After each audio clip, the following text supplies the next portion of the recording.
The Warriors now down 2-1. Plus, the status of the two of their top players still up in the air. Klay Thompson out last night with that hamstring strain, but Steve Kerr says he does expect Klay to play tomorrow in Game 4.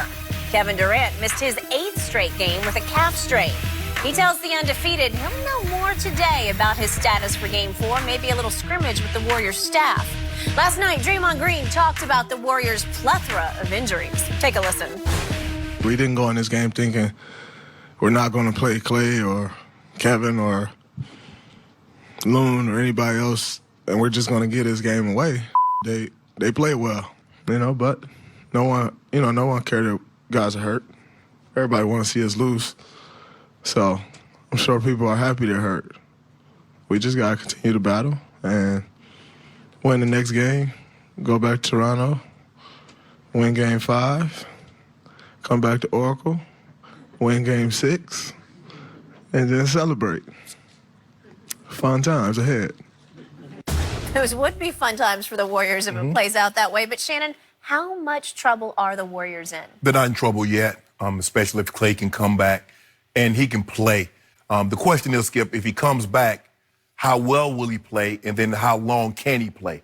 It's one thing to come back out there and he comes out there and he's out there for 3 or 4 minutes and that hamstring is grabbing on him and he goes to the bench, because then they're back in the same situation that they started Game 3 in. But if he can come back and he can give them, say, 30 minutes, 35 minutes, and he can be his normal Klay, because that's what they need.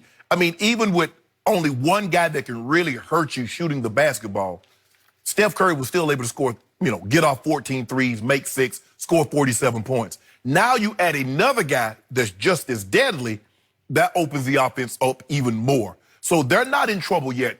Toronto is not out of the woods, but I think for their sake, they need to try to shorten this series, because the longer it goes, the greater chance that Kevin Durant's going to heal up and maybe get 1 game, maybe even 2 games in, Skip. So for them, they need to just let's just go ahead and throw all our guns against this team right now, because we need to try to end this thing in 5. When we go back to Toronto, we need to make sure we can end it on our home court. We don't want to have to board the plane and come back clear across country again, but they can still win this series, Skip. Toronto, excuse me. The Warriors can still win this series. I picked them in 6 because of what they represent. They're not going to go down without a fight. You hear them always talk about their DNA. They're champions for a reason. There's a reason why they got here. Now, they're undermanned without KD, but I still believe if Klay can come back and he can give them 30, 35 minutes and he can be Klay, they'll win Game 4. You still got them in 6? Man, go ahead. It's not my turn. I don't want to talk. You told me not to talk. It's your turn. Oh, but I gave the floor back. No, I don't want to talk now. Yeah, we got no answer, which means we don't got 6. So I'm here to point out that Las Vegas says the Warriors are still a 5.5-point favorite. Vegas must be like giving money away lately. They just have too much respect for the nucleus of this team, and that's with or without KD, and maybe with or without Klay Thompson. Still 5.5 as we speak. So, first of all, I'm here to say I believe Golden State will win Friday night with or without Klay Thompson and with or without Kevin Durant. I just believe they'll do it. What you just said, heart of champion, 3-ring pride, suck it up, guts it out. It'll be do or die. Again, they'll make shots that they didn't make last night. Maybe Steph will make more threes. Draymond will play bigger. DeMarcus Cousins will play better. Quinn Cook will have to make 3 threes. You expect, but not to cut you off, Skip, but you expect Boogie to play better on this short turnaround? We thought this would be his best game because he had 4 days in between. Okay, remember, it was 1-1 going into last night, so it wasn't desperate yet. Now it feels desperate. Oh, yeah. Now it feels like, we got 1 home game before we have to go back to their house, right? Yes. So you would get a desperate reaction from that whole squad. And I don't know, maybe Jonas Jerebko will have, score 18 points. You're going to have to get role players at home having magical runs, the way we've seen some of the Raptors have runs. So I got them with or without. So now, what do I think? Look, nobody knows for sure how long Klay or KD would last if they try to play. That's the key question. They might both try, but for how long? Because Okay, I don't know. And if either re-injures or re-injures an injury they already have, it's done. You're done now. So there is no miraculous Willis Reed coming out there for Game 7. All right. If you injure this, it's over. Okay. So Klay Thompson had never missed a playoff game until last night. And again, they said before the game he was pushing hard to play. He wanted to go because he thought he could guts it up and tough it out and get through. Probably have to drag his leg a lot, but that he thought he could survive. Steve Kerr thought it's going to be a long series. I didn't want to risk losing him. He said, I'd never forgive myself if he re-pulled it or tore it and then was gone for the rest of what could be a long series because you would do yourself in. It would be pay me now instead of paying me way later, right?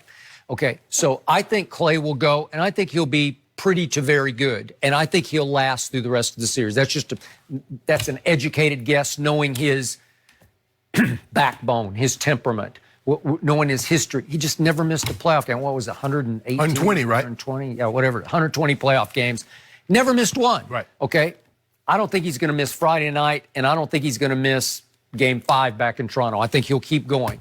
Durant, I just don't have a good feeling about it. I just don't. Maybe it's my TV, but it seems like when I see him, he's limping the same as he did when I saw him the very first time. Am I missing something? Do they know something we don't? Because I think they're shooting us a lot of bull jabs. Maybe it's he's close. And, you know, when he does this right here, he's been circling the whack. Man, stop. I mean, I see KD, he moving like me early in the morning. Take me a while to get up, Skip. I set the alarm clock at 3. Yeah, take me a while to get moving around.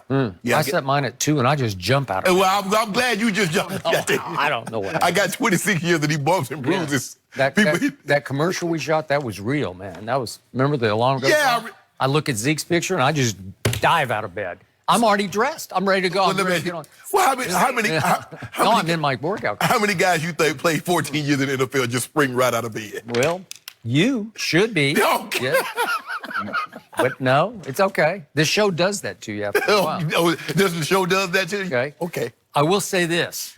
If Kevin Durant does have a miraculous recovery, you want to talk about catbird seat. What if is it possible that Kevin Durant could still win Finals MVP? What if he scores 35 and then 35 and then 40? And let's just say for the sake of argument, to appease you, they're down 3-1. KD comes back 5, 6, and 7. He averages 33, 7, and 8. It's over. How do you not give it to him?